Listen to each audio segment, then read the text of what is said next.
Hello बच्चों, हम लोग संचिता किताब से पाठ 8 में मैं हूँ मधुमक्खी को संक्षेप में जान चुके हैं और आज इस पाठ को पढ़ेंगे। पेज नंबर 58 निकालिए। संभव और खुशी फूलों के बगीचे में पकड़म पकड़ाई खेल रहे थे। तभी उन्हें फूल पर मंडराती गुनगुनाती मधुमक्खी दिखाई पड़ी। वह कभी इस फूल के ऊपर जाती तो कभी उस फूल के ऊपर। दोनों हैरानी से एक दूसरे को देखने लगे। तभी उन्हें किसी के ठहाके मारकर हंसने की आवाज़ आई। अरे इधर उधर क्या देख रहे हो, मैं तो आपके सामने हूँ।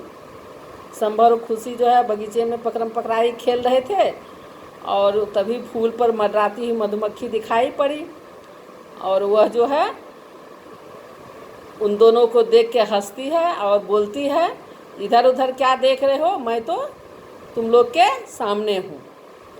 संभव और खुशी ने देखा सामने पंख फैलाए मधुमक्खी खड़ी थी। वह बड़े प्यार से बोली, बच्चों जानते हो मैं कौन हूँ? मैं हूँ शहद की मक्खी। हाँ हाँ, वही शहद जिसे आप खूब मज़े से खाते हैं। और मधुमक्खी संभव और खुशी से कहती है, जो मैं शहद की मक्खी हूँ और जो शहद तुम मज़े से खाते हो। संभव बात काटते हुए बोला, पर तुम तो बहुत छोटी हो, तुम शहद कैसे बनाती हो? मधुमक्खी हंसकर बोली, ठीक है, चलो मैं आपको अपने बारे में बताती हूँ। यहाँ देखो, संभव है, खुशी है और मधुमक्खी सामने खड़ा होकर के अब अपने बारे में बताती है, जो शहद कैसे बनाती है और वह कैसी होती है। हमारे शरीर पर छोटे छोटे बाल और छोटे छोटे पंख होते हैं। यही पंख उड़ने में हमारी सहायता करते हैं। हमारी भी आपकी तरह दो आँखें होती है, जो सिर के दोनों ओर होती है। प्रत्येक आँख में लगभग 6000 लेंस होते हैं, परंतु हमारे नाक और कान नहीं होते।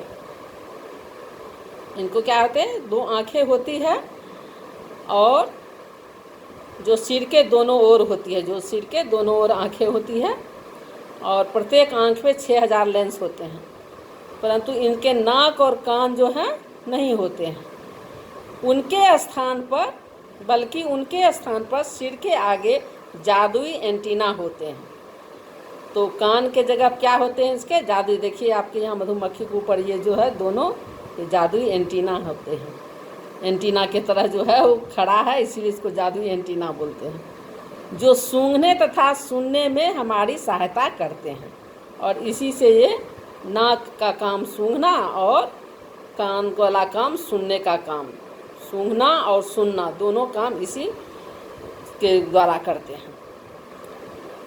हम पैरों की सहायता से सफाई, कटाई और किसी चीज़ को पकड़कर रखने का कार्य करती हैं। इनके जो नीचे होते हैं पैर, उसी से सफाई, कटाई और किसी चीज़ को पकड़कर रखने का कार्य करती है मधुमक्खी। हमारे सबसे पीछे के दो पैरों में फूलों का पराग एकत्रित करने के लिए थैले भी होते हैं। पीछे का जो पैर होता है उसमें पराग को एकत्रित मतलब इकट्ठा करने के थैले होते हैं उस पीछे के पैर में। हमारा सामाजिक जीवन बहुत ही रोचक होता है। मधुमक्खी अकेले नहीं रहती है, समूह में रहती है, इसलिए उसको सामाजिक जीवन कहते हैं। और रोचक मतलब मनोरंजक होता है। हमें अकेले रहने और अकेले खाने की आदत नहीं होती। हम प्रायः छत्ता बनाकर समूह में रहती हैं।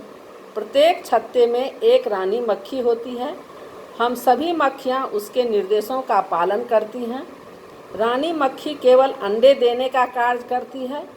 वह आकार में हम सभी मक्खियों से बड़ी होती है। हम सभी मधुमक्खियाँ रानी मधुमक्खी की देखभाल करती हैं। सर्दियों में ठंड से बचाव के लिए हम सभी मधुमक्खियाँ रानी मक्खी के आसपास घेरा बनाकर रहती हैं। रानी मधुमक्खी प्रायः बसंत के मौसम में ही अंडे देती है।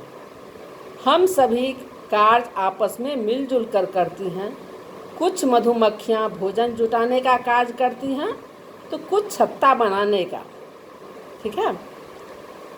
ये मधुमक्खियाँ जो है वो अकेले नहीं रहती है, हमेशा क्या करती है, झुंड में रहती है, समूह में रहती है। समूह मतलब झुंड में रहती है। और प्रत्येक छत्ता में एक रानी मक्खी होती है जो सभी मक्खियों को आज्ञा देती है और उसी के आज्ञा के अनुसार मधुमक्खियाँ काम करती हैं। रानी मक्खी जो है सिर्फ अंडे देने का काम करती है और वह जो है खास करके ज़्यादातर अक्सर जो है बसंत के मौसम में जो है वो अंडे देती है। और सभी मक्खियाँ जो है रानी मक्खी की देखभाल करती है। खास करके सर्दियों में ठंड से बचाव के लिए सभी मक्खियाँ उसको आसपास में घेरा बना कर रखती हैं। और सभी मधुमक्खियाँ क्या करती है, आपस में मिलजुल कर काम करती है।